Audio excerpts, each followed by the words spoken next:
Hey everybody, Bonehead for the Bonehead podcast, and welcome to Blood Bowl Dream Team's Khorne. So, Khorne is a new-ish team to Blood Bowl. It's kind of a revamped version of an older team.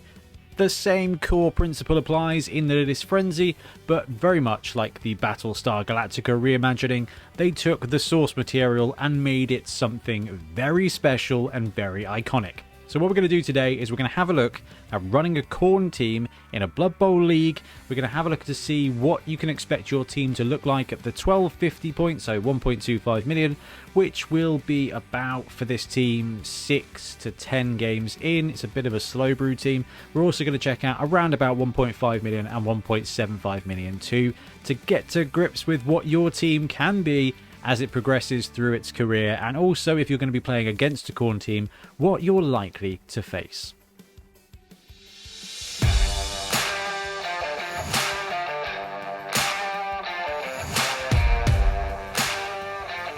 Okay, so Khorne is an interesting team. You kind of got two main builds right out of the gate, which is big guy or no big guy. The one thing you're very likely to have is a full assortment of Seekers, and if you don't have a full assortment of Seekers, and you don't have a Bloodspawn, you might not be playing the right team. The Bloodspawn is a strength 5 big guy with mighty blow and claw. It doesn't stack the way it used to, but it does do a pretty good job anyway. The Seekers are strength 4. They're basically Chaos Warriors with frenzy. And then you've got the Khorne who are just better beastmen. They start with Juggernaut as well, which makes them really useful. And the linemen, all strength 3 guys, low armor, and frenzy. So low armor, low life expectancy for the lineman. 60k rerolls isn't too bad for this team. So at the 1250 point, regardless of whether you started with the Bloodspawn or you started without the Bloodspawn, your roster will be looking something along the lines of this, which is 1 Bloodspawn, 4 Seekers, 2 Khorne 4 Marauders for a total of about 12 players, 3 rerolls, and that Apothecary. Now the thing is with the Khorne roster, it is a quite expensive roster. All your good stuff costs a lot of money. Your rerolls cost a lot of money. Your Bloodspawns, your Seekers, they all cost a lot of money. Your goal is to add Khorne to this roster. Now, if you start out very differently, you can end up with no Bloodspawn and 4 Khorne instead. It doesn't matter. When we get a little bit further into this roster, you're going to probably flesh it out with the missing pieces, whether it's the 2 missing Khorne or the Bloodspawn in there as well. And your linemen are going to die from time to time. So getting to this point, we've got 12 players. We're assuming that you've added that Bloodspawn into that mix. So you've picked up the second Khorne for your roster or something like that. So you've got 1 player. They're likely to die, so don't get too attached to the Marauders. The problem is, no skills, but they do have frenzy, and their armor 8+, and their strength 3. Left unattended, and if you make reckless blocks with them, they will kill themselves. But it's Khorne, right? He cares not from where the blood flows. The Apothecary is a very useful addition to this team, so as soon as you can, you gotta get it, really. The Bloodspawn is expensive. It is the most expensive big guy in the game now. The Seekers are expensive and important, and the difficulty is that with primarily bash players, you're not going to be scoring a lot of touchdowns. You're definitely not going to be scoring a lot of completions, so it's really coming just from casualties. That's not going to happen all that often. You might get 1 every couple of games. Maybe you'll have a really big spike and get a couple, and then an MVP, and you will get skills. It's just not going to be that quick. The Khorne will be scoring touchdowns, and so will the Marauders. Having that agility 3+ makes them really useful. The Marauders are tricky. That frenzy means that they can't necessarily break out when they need to, but that's what the Khorne are for. So as your team develops, this is kind of where you want to be. 3 or 4 rerolls, an Apothecary if you can, the Bloodspawn. You want to brew up to 4 Khorne. How you get there is going to be very dependent on your league, your starting point, and your style of play. I wouldn't necessarily recommend any less than 3 rerolls with Khorne, even when your players start to skill up, and even if you make really good decisions, those frenzy blocks are going to fail you every now and again. So having that 3rd reroll is kind of really important. Now, as your players do skill up, it's a little bit boring in some cases, so the Seekers are blockers. When it comes to blockers in Blood Bowl, the best skill to give them is, well, it's in the name, isn't it? The best thing to give them is block. Now, there's an argument here with all blockers, whether you go block, mighty blow, or guard, and in which order, it doesn't matter. I actually like block here because these guys already have frenzy. That block becomes almost twice as useful. Their strength 4 frenzy, they're going to be 2 die blocking with a follow-up. They're going to be 4 die blocking on their own most of the time. Having that block is going to keep them alive, it's going to keep them safe, it's going to save you from turnovers, and when your opponent does crack back and attack them, it's going to keep them standing. So normally I'd be, you know, leaning towards a little bit of sprinkling in guard at this point, but actually the first couple of Seekers that level up need to get block. It's going to keep them standing, and it's going to keep your opponent from not standing. Now, your Khorne Gors are going to be scoring some touchdowns, and there's a pattern with your Khorne Gors, and we'll start off by saying that actually one skill that you can never go wrong with the Khorne Gor is Sure Hands. Now, you might be thinking, well, actually isn't block the right skill? Well, they've got Juggernaut. And this is the interesting thing. You can afford, with a player that has a semi-combat skill, to take a less optimal skill instead. Now, technically, the right things to do with the majority of Blood Bowl players is to get block. Okay, it just makes them a better player. But actually, that Khorne Gor with Sure Hands can start brewing up to be your primary ball carrier and will be blitzing with 2 dice, and that Jugs can turn that both down into a push. Now, block is going to keep him safer, it's going to be more malleable, but actually we want one Khorne Gor to start becoming your ball carrier. That Sure Hands is going to save you maybe 1 or 2 rerolls a game. Now, this is the fun bit.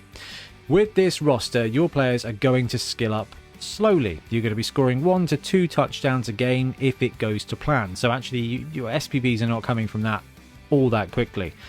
What will happen is you will score 1 touchdown, and then you will randomly roll an MVP on a guy, and you'll end up with 6 or 7 SPP, and at that point you're going to find it very difficult not to pull the trigger when it comes to a random. Now, because the Khorne roster gets 4 Khorne Gors, actually you can afford to just take a punt with a random on a Khorne Gor. Just the one, really. Now, random generals are excellent. Block, wrestle, tackle. Frenzy is ironically not brilliant in this one. Sure Hands is great. There are some really good skills there. And actually, as you develop your Khorne Gors, if you want to go the random route... Now, remember, this is for tabletop Blood Bowl. For Blood Bowl 3, hold your course. Pick your skills. Wait a game. Wait a few games. It's just an evening, right? When it comes to tabletop, you're likely to get 1 game a week at best. With Blood Bowl 3, you're likely to get 2-3 games a night. Maybe 4, 5, 6 games a week. You're going to be much more fast when it comes to repetition of games. For tabletop, you're going to struggle not to press that button, especially if you're using tour play. Trust me, if you've got 3 or 4 SPP on a dude, it's really hard not to take a random.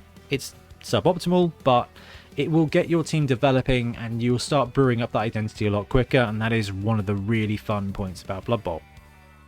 By taking a random mutation or a random general skill on one of your Khorne Gors, first of all, you get it out of your system. Secondly, you start getting additional benefits. But thirdly, you can kind of see which way that guy is going. If you get wrestle, he's going to become your safety. If you get Sure Hands, he's going to become your ball carrier. If you get tackle, he's going to become the safety. If he gets fend, you're just going to be sad. If you get shadowing, you're going to be even sadder. If he gets kick, he becomes your support Gor.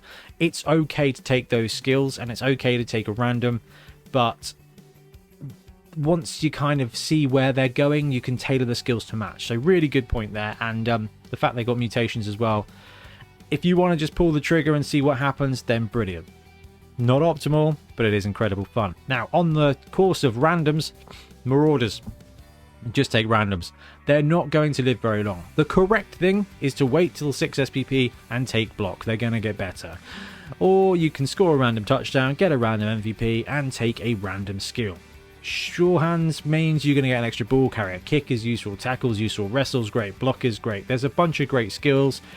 It is obviously a random, and it is obviously a gamble, but actually the linemen in 2020 are expendable. These guys are going to die anyway, so actually if you randomly roll into block, it's going to be awesome. It's just a great way to do it. Okay, so as your team brews up, it's going to start fleshing out from a roster point of view, and then from a skills point of view too. So 4 Seekers, you pushing towards 4 Khorne Gors at this point. That will definitely depend on the attrition in your team. Khorne Gors are tough, right? They're pretty good. They're going to be strength 4 when they're blitzing. They're strength 3 otherwise with armor 9+. They are resilient players. but they are not immortal, so you may suffer a bit of a death from a Khorne Gore. This is why we take the Apothecary early on, is so you can keep those players, when you've got those SPPs saved up, you can keep them alive and keep them developing. The Marauders do not matter. By this point, you're looking at probably about 12 players. You don't really want much more than that. If your Marauders don't die, brilliant. They're going to be really useful. Surplus alignment on this team are going to be great. You're going to block yourself out every now and again. And then, if you look at the amount of frenzy and strength, there will be opponents on the floor, so having a spare lineman to go and put the boot in is excellent. Now, the Bloodspawn is where we need to start at this point. The technically correct thing is to wait to save and to take block eventually. If you're playing games on Fumble, games on Blood Bowl 3, you can afford to do that. If you're playing tabletop and you don't want to wait another 2 months, actually Brawler is brilliant. You won't be blitzing with the Bloodspawn in Khorne all that often. Every now and again you might have to do it, but you've got Khorne Gores who are blitzing at strength 4, you've got Seekers who are blitzing at strength 4 with Frenzy. On most targets, a strength 4 Frenzy Blitz versus a strength 5 Frenzy Blitz isn't any different. It's probably a 4-die Frenzy block, right? 2 dice Frenzy, 2 dice. So the Bloodspawn is always going to be in the thick of it. It's not going to be lone, okay? It's not a Minotaur.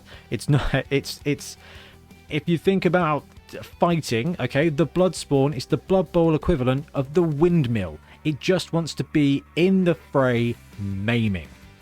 Brawler is excellent for that. And as the rest of your team develops, you're going to be able to just keep targets within striking distance of that Bloodspawn. If you get a couple of assists, it's likely to be a 6-die block with Claw, with Frenzy, and I've been binging Black Orc games recently, and let me tell you, 2 or 3-die Brawler blocks are fantastic.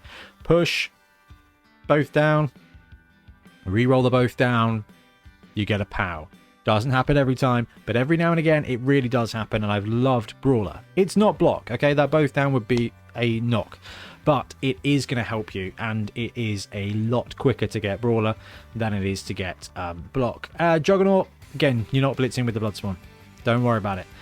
Mutation-wise, development-wise for the Bloodspawn, Brawler, a combat skill first is what it needs. It's one of the only players that are blessed with both Claws and Mighty Blow. It's ready to go. Doesn't combo the way it used to, but you're breaking armor on an 8+, and then you are, you know, you're at least knocking out basically on a 7+ for most players. That is a big, it's just dangerous, right? Then you've got your Seekers. Now, well, you talked about the fact that the first couple of them need to take block to be your kind of primary defenders, but also to just be able to cause more casualties. That's excellent. As you develop up your reserves, then you can kind of start diverging with their roles. Now, the reason I love Guard on this is it's a frenzy heavy roster. Now, I would take Guard as quickly as possible, and in the old Khorne roster, the linemen had strength access, which meant you could take Guard on them really, really easily, and you started to just brew up loads of nasty stuff. That is gone. So you have to give up a skill on a Beastman or a Seeker to get Guard. Having 2 Seekers with Guard, they can buddy up with the Bloodspawn, and that becomes just a little bit of a death mosh pit. You put your 2 blockers on the end, they're defended. Okay, if your opponent wants to attack them, they're going to have to pile on the supports and then actually beat your block. Those guys in the middle are going to be giving that Guard support to just help out, and Guard Bloodspawn, basically strength 7. Strength 7 with Frenzy is a 6-die block. With Claws and Mighty Blow, that's basically removal. So it's a combination that works really, really well. But if you don't want to use the Guard to support the Bloodspawn, you've got Marauders who also happen to have Frenzy. So if you buddy up a Marauder with a Guard Bloodseeker, you can normally create a little pair of 4-die block Frenzy attacks, right? You kind of buff up 2 Marauders with 1 Guard support to become 2 more Bloodseekers. And then the dice just keep cascading, and so do the casualties. If you roll well with Khorne and you support your blocks well with Khorne, your opponent will not have much of a team left. If you don't support your own, if you don't support yourself, you may not have a team left. Anyway, your Seekers, block, Guard, the best way to start. If you're really bloodthirsty, go for Mighty Blow, but that is the least best option when it comes to this team. You want Guard and block to keep your team more consistent. You're going to be throwing dice. Let's make sure those dice are as safe as possible. Now, this is where the Khorne Gores start to get interesting. By this point, you've got 3, maybe 4 of those Khorne Gores on your roster. The first one that we may have given sure hands or block to, you take the other skill. If you took block first on him, actually, now is a great time to take sure hands. You've got a primary run, and that sure hands is going to be good for defending against strip ball, and it's going to be really useful for, you know, picking up the ball. Now, as that player develops, we're going to get to be the primary ball carrier. It's going to be the runner of the team. That other guy, the random general mutation ones, you kind of got the option there to either tailor the rest of his skill set to that random that you took, or just keep piling on randoms. It's what I keep seeing when I look at Khorne rosters on Fumble or on Tour Play. There's a lot of, this guy just is my random person that ends up with 3 random skills and ends up with like Frenzy, Tackle, Big Hand or something. Do you know what? It's not brilliant and he's going to die, but while he's not dead, he's quite useful every now and again. Then the other Khorne Gore, you need a safety. This is the difficult thing with Khorne here. You've got no integral tackle. You don't have a huge amount of speed when it comes to defending. So actually having some tackle in there is going to be really useful. And a Khorne Gore is an excellent place to put that. Blitzing, movement 6, not brilliant, but blitzing with horns and juggernaut actually is really good because it's going to be strength 4. So that's where you kind of brew this guy up to be your safety. Your 4th Khorne Gore may not have chosen or discovered his destiny yet at this point because it's probably the last person you added to the team. Now, on tackle, if you've taken randoms on a couple of marauders, you may have ended up with a tackler already. If you haven't got a tackler already, then actually saving up and getting a tackle marauder is brilliant. It can combo with another player in the backfield. It kind of gives you that safety element. Actually buddying him up with a Gore or somebody who ends up with guard is going to be a really good way to stop rogue strength 3 or 4 pieces from being in your backfield scoring. Khorne will pile on the pressure on the line of scrimmage, and you can play a wide defense using your high strength pieces to bait your opponent into the net. But if you get a breakthrough, it's very difficult to reposition to kind of take it out. So having a couple of movement 6 tackle pieces is going to be really useful. Juggernaut, horns means a strength 4 blitz. Frenzy means a strength 3 frenzy blitz. So you end up throwing quite a lot of dice, but you have to be able to position yourself well. Okay, so let's have a look at 1750. This is kind of late stage Khorne. If you're using redrafting, you may not get to this point very often. If you are using open league play, then this is going to be what your team ends up at. But maybe you might have a couple of more randoms. The Bloodspawn guard is a great piece to combo as well. You don't need any more combat power. You've got brawler and brawler or block at this point. Taking guard is going to help keep your seekers making really good blocks, and actually being able to protect the people near the Bloodspawn is going to stop the Bloodspawn from getting ganged up on, and that's kind of its only vulnerability. The Seekers, block, guard, mighty blow, the trio of block skills, the trio of blocker skills. It's just the best combination. Guard keeps each other safe. It also allows you to make more 2-die frenzy blocks using your strength 3 pieces. I love it for that. Mighty blow is kind of the last piece here. You can flex that with claw if your environment is high armor. You can flex that with tackle if your environment is low armor, dodgy, stunty kind of stuff. This is the point where you can kind of do that. At skill 2, you can go, do I want my mighty blow now? Do I want my claw now? Do I want tackle now? What's going to be best in that environment? In a neutral environment, this is the best skill combo for blockers, and has been since the days of Black Orcs on Orcs in Blood Bowl CRP time, really. The Khorne Gores. So what we got here is kind of 4 example fleshed out roles that we've built for our players by adding the skills. We've got the ball carrier, the BC, sure hands block, and 2 heads. Now there's big hand as well, and there's extra arms, right? They all do great things. I like 2 heads. You know me, I'm a Skaven player. But actually what this does is it means your primary ball carrier will be able to dodge out on a 2+. And will be able to dodge into 1 tackle zone on a 3+. It gives you a lot of options and keeps him really mobile. When you have a ball carrier, you're going to want him to get out of dodge. So being able to actually do that on a 2+ in open field is going to be really useful. Alternatively, you save up and you take dodge. Or you save right up and take a stat up. It depends on your format, it depends on your league length, but actually sure hands block makes him a really strong ball carrier. Taking 2 heads means that actually he's going to be really agile and he's going to make the most of that strength.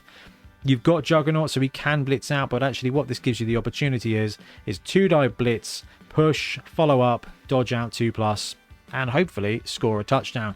You've got the random Khorne Gore, he's just doing his thing. You've added some skills, you've saved up, you've matched what you needed to. He's your kind of freebie. He's probably going to be the one that dies anyway. Then you've got the safety, tackle, wrestle, 2 heads again. Now tackle and wrestle are a great combination. It basically trumps everything. You've got dodge, doesn't matter. You've got block, it doesn't matter. This guy's going to be able to pull you down. The fact you've got jugs means that it does actually combo with strip ball really well as well. But the problem is getting at the target, and that's kind of where 2 heads and or break tackle comes in really well. It gives you that +1 to dodging. So actually you're going to be able to, like I said, with the ball carrier, jump into a tackle zone on a 3+. This guy being able to jump into a tackle zone on a 3+ and then make a strength 4 blitz with tackle and wrestle means it's going to be really difficult for your opponent to protect who they want to when you really need to. It gives you that 3+ or 4+ suicide option that, quite frankly, sometimes is just going to work and is really going to just cause havoc for your opponent. But wrestle tackle is a great combination anyway. Then you've got the support Khorne Gore. Okay, so this is it, and the random one kind of applies to this too. Being a mobile strength access piece means that taking guard on the 2 support Khorne Gores, if you've got to, depends on obviously whether you've gone the random route. It's going to be able to be in the backfield to support that tackle marauder, to support that safety Khorne Gore, to just move that guard around to support your seekers, to be able to take out a troll, to support your bloodspawn, to be able to take out morgue. It just really levels up your strength ability, and then putting block on it is just going to be excellent as well, because a guard piece well supported with block is just an excellent player. And you've got the Marauders, who may have survived. You may have given them some random generals. If you've taken a random general and then you want to develop, block is always going to be good, or you save up all the way and take guard on them. It's a long way to go, but actually saving up and taking that chosen secondary on your lineman is a really good way to keep your TV down. It's just whether or not you're willing to wait that long. I think once you've taken a couple of random normals on your lineman, you can kind of, like the 3rd one or the 4th one, you just kind of slow brew up and choose the skill you want. Kind of works that way for goblins too. It's like random. Okay, I'm going to wait and give them sure hands on purpose. Tackle is great. Kick is really good on this team. It's good on every team. Block, wrestle are excellent skills as well. So actually there's not a huge amount you can do wrong with the Marauders. And if you can afford it, taking that 4-3 roll is going to keep your team really consistent. So as we kind of wrap up talking about Khorne, there is a bit of a set standard when it comes to the Seekers and the Bloodspawn. You want to get a combat skill, and then you want to go the support or removal route, right? Mighty Blow on the Seekers, guard as well, just to keep that little bit of combat team just wrecking face. Then you've got the Khorne Gores, which are probably one of the most flexible players in the game. It's up to you the way you want to go with them, but this is some examples of like player templates you can put together for them. And then you've got the Marauders, so you can save up SPP on all of these players and cherry pick what you want to do with them.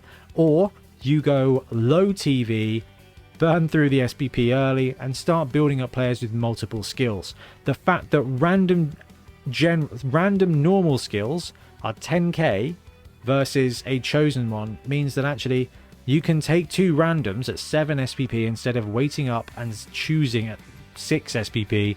The same TV applies, you've just got twice the skills. One of them might be good, one of them might be bad, but it might come in handy. So actually when it comes to Khorne, whose players and ancillary players tend to be a little bit short-lived, then actually taking a couple of randoms early on to give you a little bit more access to maybe swing that block, that wrestle, that sure hands, that tackle that's just going to help your team perform a little bit better is a gamble worth considering. Obviously, you can save your SPP, be really good and cherry pick your skills. It's up to you as a coach. But you're playing a Khorne team that's frenzy heavy. Frenzy heavy teams are dice heavy. This is a goblin team that can hurt you. Think about that. Anyway, I'm going to wrap up. Let me know what you think in the comments below, and we'll be back with more Blood Bowl content soon. Happy blocking. Thanks very much for watching. We really appreciate your support. If you want to help support the channel even further, please like and subscribe, or come join us on our Patreon. We have early access to content. We get loads of feedback from you guys, and we try and do competitions as much as we can. Or you can get yourself some Bonehead podcast merch on our Spreadshirt site. So if you want to support a team, especially for the Bonehead Championship, you can pick up a shirt, a mug, things like that. It all helps support the channel, and we really appreciate it. Anyway, links below. Thank you very much. Happy blocking.